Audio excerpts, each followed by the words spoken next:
Guys, welcome back. Thank you for joining us. This is the 5th part of our 5-part series on how to make a leather wallet. We've burnished our edges, stamped it with a basket stamp. All we need to do now is just stitch this up and then you're ready to put it in your pockets. So let's go ahead and get started. We're gonna punch some holes, use some thread to do a saddle stitch, and then we'll be done. Here's a couple of tools that you're gonna need for this project. You're gonna need some stitching forks right here. These are stitching forks.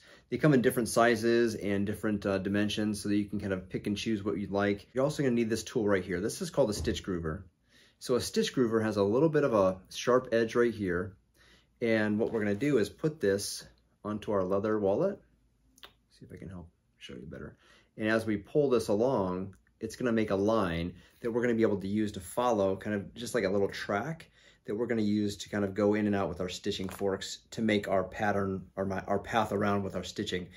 This is gonna be huge. You gotta have one of these if you're doing any hand stitching, because it'll allow you to just follow a nice straight line and just makes everything look a lot better. You'll also need some needles. So John James needles are great. You know, and I don't even know, I apologize, I don't know what size these are here. But, you know, you can go to the fabric store, find some different needles that'll hold, you know, hold your thread.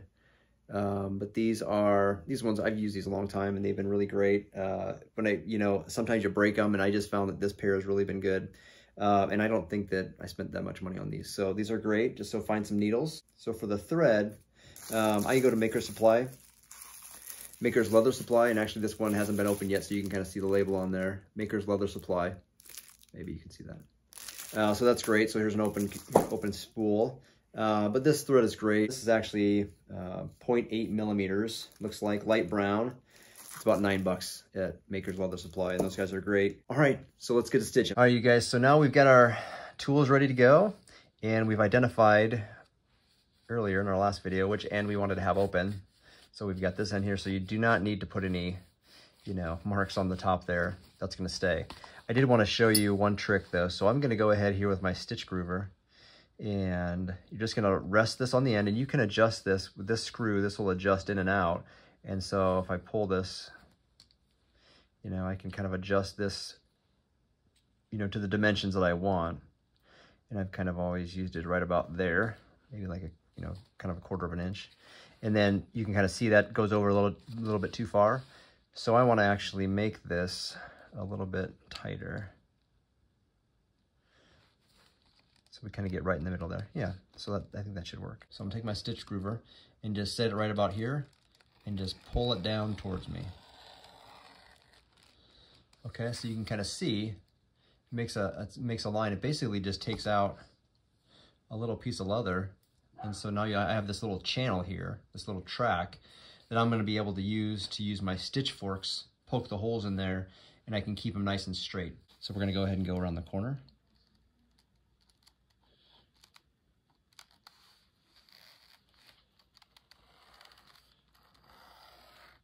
Down this way.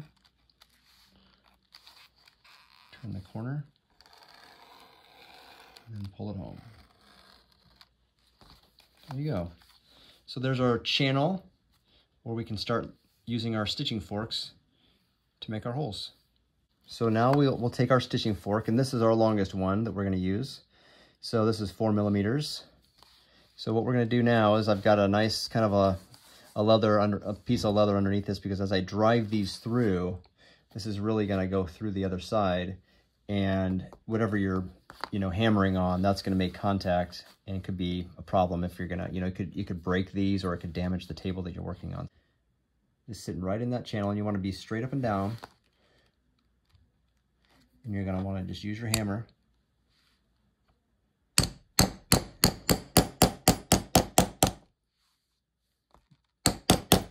Push that through to the other side. So you can see how the other side, I'm poking through. So that's where you want to be, and I'm right on that line. So I did go ahead and use my stitch groover on the other side too. You don't have to do that, but I did in this example. So we pull that out, got our holes in there, and we're just going to keep going. Line it right up. You can see.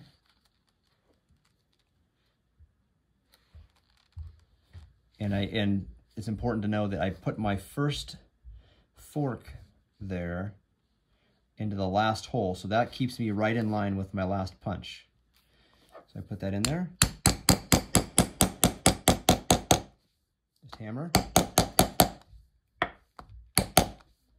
coming out the other side.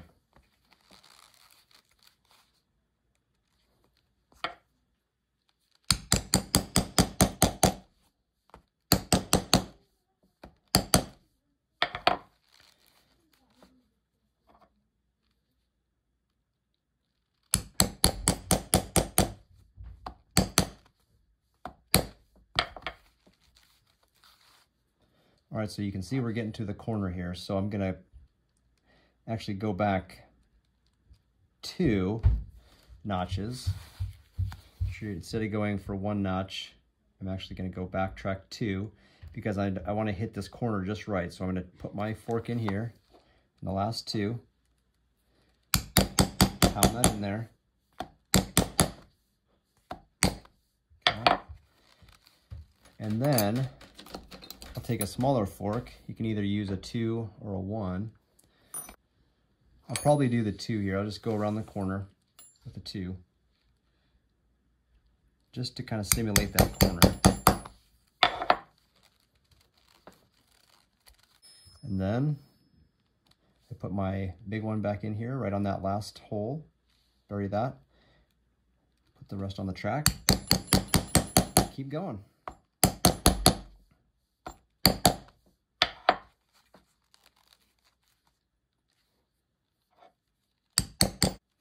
And you want to make sure you get all the way through, because if you don't, you're going to have a headache when you're trying to stitch and not making any progress.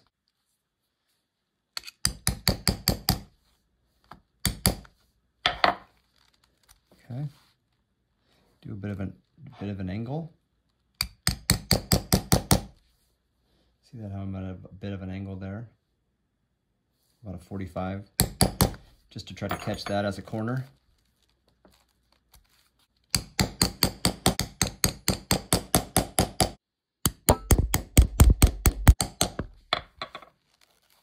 Okay. All right, so we've got our nice stitching holes now. So this makes it a lot easier to have the holes there.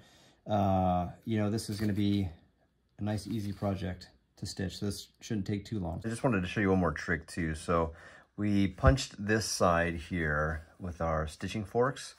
And when you turn it over to look at the other side, you can see that those holes are not very deep on this side. So one trick that I like to do is actually go back here with my stitching forks and line up right into those holes where it punched through, and actually hit those again from the other side, because what happens is when we do that, it'll make this nice impression, and that stitch will actually fit a little bit better in there and look nicer. So it's just one thing that I've learned over the years. And you don't have to go very deep, just enough to kind of give it a little bit of a depression in there. And then that's going to make your stitches just that much better. Okay, so now we've got both sides ready to go.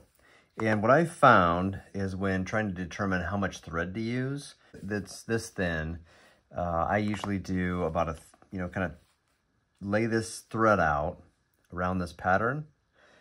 And so right there, that gives me 1 time around. Then I go ahead and do that 2 more times. So I'm doing 3 times kind of around my wallet. And that gives me, usually that gives me plenty of string when you're doing a saddle stitch. So right about there, so I'll cut that off. And it gives me just over a yard, I guess, of thread. So I'm gonna go ahead and cut that. And just thread our needle. Okay, so we've got one end threaded, and you're going to want to thread the other side too. Okay, and I just kind of twist it a little bit. And this thread seems to bend over pretty well, so I mean, there's different tricks you can use where you can actually put the needle through the thread, but this is pretty simple here. Okay, so now what we're going to do is we're going to start with what's called a back stitch. So we're going to start at hole 3 here, and we're going to go backwards 2, and then go back forward and keep stitching forward here with our saddle stitch. And the reason that we back stitch is so we can kind of lock in these stitches so that it won't unravel. And we'll finish on the other side by finishing towards the end and then go back another 2 holes so that we match on both sides. Okay, so we're gonna start on hole 3. And we're gonna go through one side, okay? And I do have a pair of pliers that I use when I'm going through some real thick leather. So that might be something to invest in as well, or just grab and have on hand if you need to pull through. So we've got our thread pulled through here, and you're gonna wanna pull these back, and you can kind of adjust back and forth here, but you want these strings to be equal distant as you pull them all the way back, okay? So if you don't do that, you might find out that you get to the end of your stitching and you're short. So you want to just make sure that you have the same, both of these. As I pull these back towards my head, I've got the same length on each side of that leather. So we're always going to work from far away towards us. So we're going to take our needle on the left hand side, and we're going to go left to right, go through here on the left, poke through on the right, and we're going to pull that. And just I just usually use my fingers to sort of make sure that this knot isn't twisted or anything. Okay, and keep it open like that. We're going to take our needle and just set it on this side. Now we're going to take, move the camera back a little bit. Now we're going to take our other side, and it's just a little tricky at first to kind of get the hang of, but you'll see that I've got my loop on this side. We came through with our string as we work towards us here. So our string's going into that next hole down the line here. And then we take our other side, and with your fingers, you're actually gonna kind of hold these together and tight. See how that string's tight? Because you're gonna wanna go through on the right side back towards the left. Okay, so we're gonna go back towards the left on this hole, and I kind of give this a little bit of a pull, because sometimes, let me see if I pull this here, pull this string out, it comes freely. Sometimes this string, as your needle goes through it on this side, coming this way, the needle might penetrate this string, and then it's kind of hard because then you've got to work through this. So by pulling this through, you remove this thread from being on this needle. And you may find that down the road as you're kind of stitching more. But so as we go ahead and push that needle through, we held our strings on this side. Okay, we held our strings on this side. Now we pushed our needle through, and I'm going to take my string here. This was our initial loop, right? We're going to take our string and just go around. Okay, just see how I did that? So we're just going to go right around that needle, and it's just going to drop there, and I'm going to pull on this side, and now I pull this thread and I pull the other side, and you can just see that this will make a nice stitch.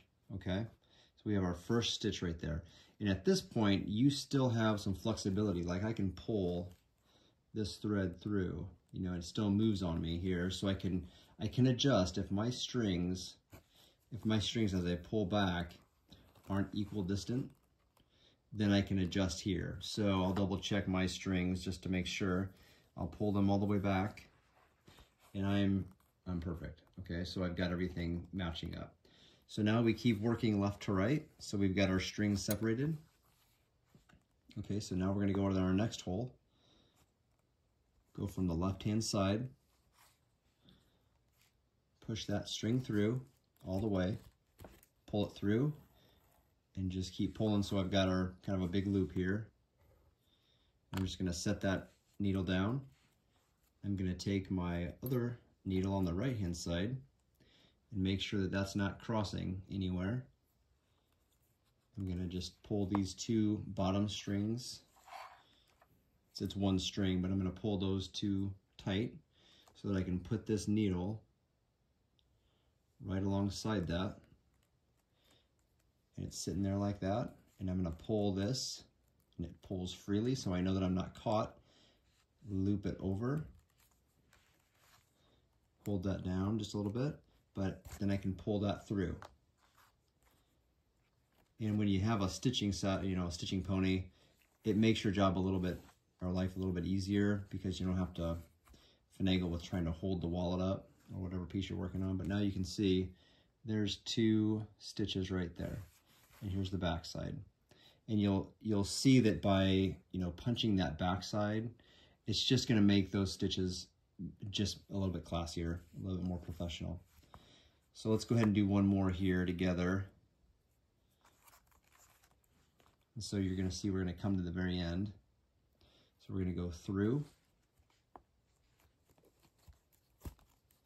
all the way through, kind of keep our loop here. Okay. I'm going to take my string that's on the right,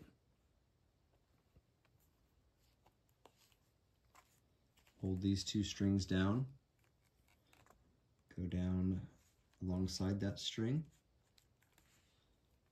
pull, make sure I'm not caught, and then wrap that around and pull through. And then just pull those two strings tight. And it is a little bit tougher when you're just starting your project because your string is so long, but as you keep going, that gets a lot easier. So I apologize, I think that I was off to the side there doing that. But so now we finished to the end there. We're going to want to turn this around, move our thread. Now we're going to start coming back towards us again. So this is a little harder because you're actually going into a hole that's now not as wide because you've already got a thread going through it. So we're going to go ahead and start here. We're going to work towards us. We're going to go from the left, push through, and this is sometimes where you might need a pair of pliers. So I'm going to pull this through. There we go. I'm going to take my thread on the right, go through this side, so we're really filling that up with thread, but now we can go ahead and pull this through. It seems like it's okay. Wrap that around the needle. Push that through a little further. So wrap that around the needle. And by wrapping that around, that's going to lock that stitch in, okay? There we go. So I'm going to pull those together.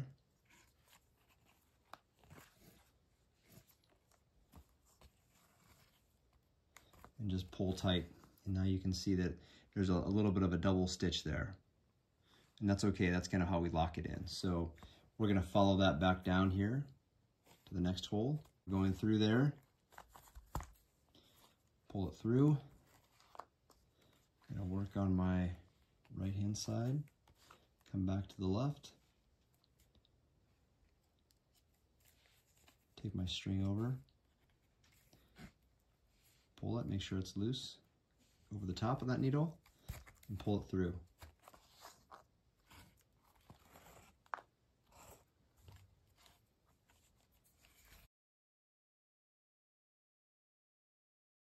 All right, you guys, so we're almost done here. So we've got our thread, we backstitched on both sides here, and at this point we're gonna just snip off with some scissors the excess string. So I'm just really getting, just not a, quarter of an inch or so of string left.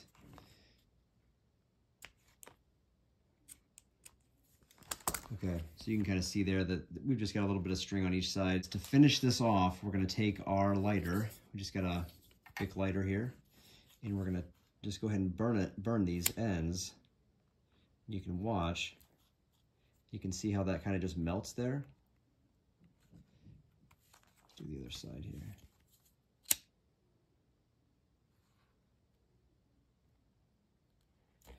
You don't have to, it doesn't have to catch on fire, but it just has to melt back, and that'll just kind of give it a wax. It's like a little bit of a waxy finish, so that'll just kind of seal on there. And then I'll take a hammer and just kind of pound those in a little bit, and then just go around your whole wallet and just lightly give it a tap just to kind of keep those threads right in that channel. Nothing, you don't want to damage your leather. Just trying to make them all sit sit nice. Okay. Easy. All right, you guys, we did it. So we finished our 5-part video series. If you followed along and were actually able to get some leather and some tools and follow me, hopefully you got a wallet, and it's probably going to be cooler than this one. I'll be honest with you. You guys are awesome. This was really fun to do, and I'm hoping that you learned something and had fun watching me do this. You know, we started out with just a raw piece of vegetable tan leather, and by the end, you're able to put something in your pocket, hold your money, credit cards, and this is going to last a really long time. If you have any questions or comments, put them below, and I will make sure that I answer your questions. We got so much content that we're coming out with, so please come back, follow us on another series, or look at some of our videos where we're collaborating with a blacksmith, woodworker, things like that. We've got some field trips in stores, so you know, subscribe. We'll have new content that comes out, but we really just thank you so much for taking your time to watch, you know, kind of what we did and learn a little bit about leatherworking. So again, leave your questions or comments below. I'll get them answered for you, and we'll look to see you in the next video. All right, thanks you guys. God bless you.